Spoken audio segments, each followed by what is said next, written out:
I'm going to show you what's happening here today. It's all about fire on days with gray skies and a chance of moisture.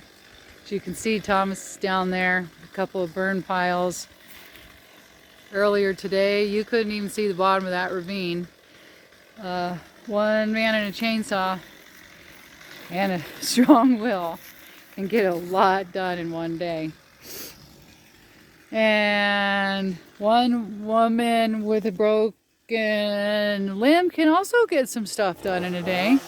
This is my little burn pile here. I've been pulling the brush off of this road and feeding the fire. But I want to show you something else that's really cool. This is the area where we did a controlled burn in a different video. And although our natural tendency is to think, oh no, that's so ugly and terrible, it's actually extremely beneficial for the soil. Burning up all of this decaying matter that's just building up layers on the ground is very good for the soil. As you can see, all those pine needles and stuff like that are pretty thick here.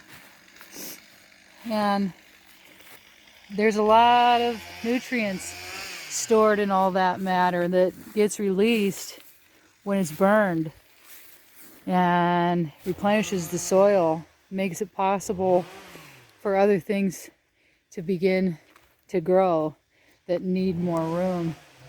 And I've been fascinated by some of the things that are coming up in the forest that I know are going to have more opportunity now that all of that dead matter is off the ground. But I want to show you something really cool, and that is this burn hole that happens when an old stump catches on fire. And all the roots and everything also burn underground for days, actually. And as you can see, it's a rather deep hole, which is kind of dangerous, of course, if you fall into it, but it's good habitat for burrowing animals too, so that's great.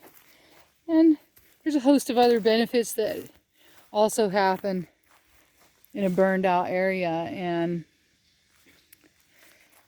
replenishing the soil is a big one. So this will eventually be our garden back here. So all this is paving the way towards making that possible someday. Very exciting.